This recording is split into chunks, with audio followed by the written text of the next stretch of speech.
says a foreigner in the Philippines. Well, things change a lot, don't they?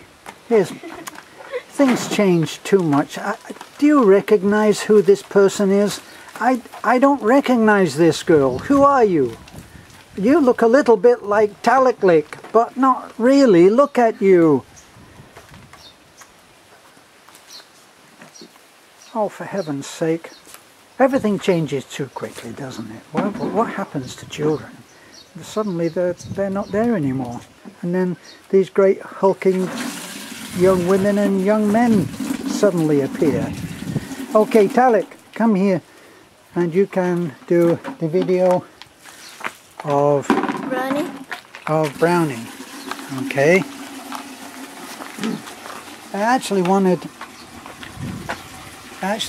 to show Brownie.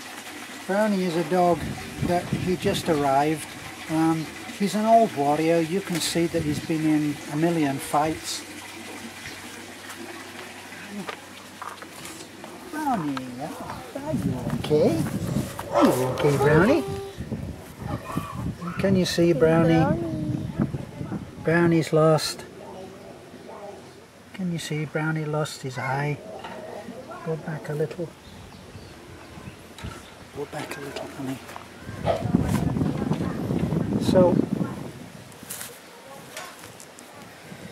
So Brownie's here. He's kind of we didn't adopt him. He adopted us, and here he is. He was very worried at first. In fact, I used to shoo him away because we don't own him, do we? And then Taliklik says that his name is Brownie. Come, see, look at him. He's pretty beaten up. Look, he's been in some fights, this old dog. Look at him. But he lost his eye because of kids. And kids make these guns, and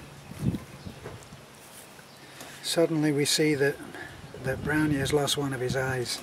There's nothing that we can do. Of course, nobody did anything. Nobody knows anything about it, and Brownie is the loser. So Brownie now lives here, and when all of the dogs are in season, then he becomes a bit of a tiger. Well, he's been in a few fights in his life, and it's just one of the aspects of life on a farm where the rule is of the strongest, of the fittest. Brownie, come here, Brownie. Come on, Brownie. Come on. Brownie. So you have to be careful. You have to be careful with these dogs, because if they turn a little unpredictable and bite you, then chances are for rabies.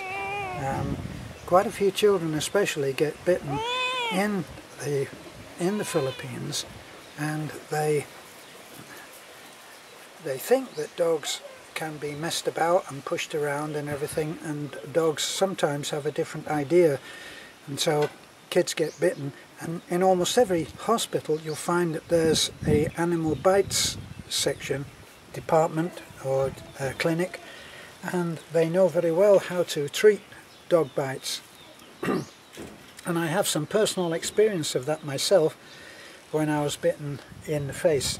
We're not talking about being savaged, just a dog making a jump like that at a counter in a sari store. You have to bend down to the counter and look through a tiny little hole like this and say what you need. I put my hand down like this and I'm saying what I need. The dog jumped up, bit me in the face.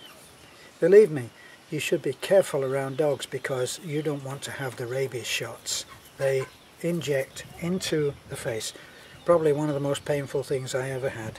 So you got to be careful. Come on, Brownie, here. And Brownie's scared of us, really, but then dogs can turn, and they do. And so There he is up there, look, that's his place that he hides. Show it, Talik.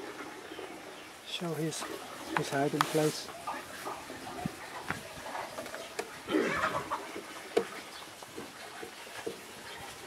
So there he is, but he feels, come here, Brownie, it's okay, alright? It's okay, it's okay. See, he goes and he hides there, but he actually feels a little bit guilty because he thinks that he's not, well, he knows he's not really supposed to be doing that, he's not supposed to be there, but, oh gosh, I'm so sorry, Brownie, we're really sorry. Boy.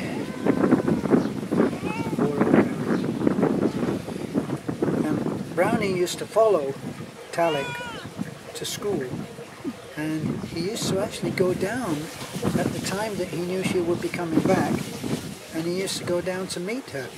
Do you remember that, Talik? Yes. So he's a good old dog. And this is where you Brownie. live now, isn't it? Isn't it, Brownie? Huh? Brownie! So, this has just been a little snippet of how life can be on our little hilltop paradise. Sometimes life can be tough, especially for the dogs.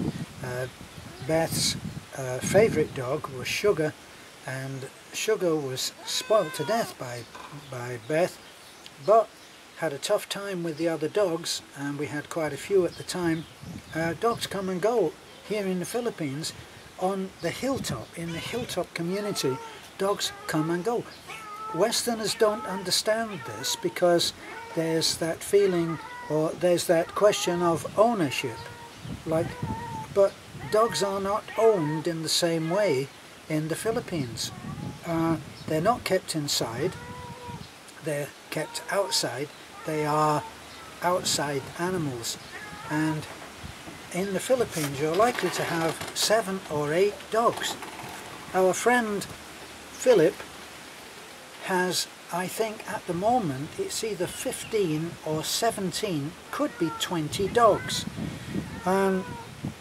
Sometimes you go there and come away with a puppy, and sometimes you don't. Things are quite different here. Probably more than any other place, Philip's dogs are owned.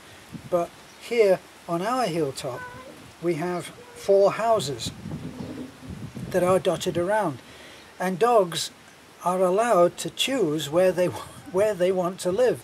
So Sugar decided that life was a little bit too hard where he was living with us, and he decided that he was going to take off and live with Balalut, because Balalut used to play with him. I don't know that it was any more than Beth, because Beth spoiled him, but Sugar decided that he was going to go and stay with Balalut. There was also another dog there called Cardo, and Cardo had always been living at Rado's place, and they struck up a friendship. Dogs have friendships, and here sometimes those friendships can be survival. So Sugar took off and lived with Cardo and Balalut and Rado, and that's where he lives. That's where he lives today. What are the other? Miney. We had who was the other dog that went to live down at Maricel's?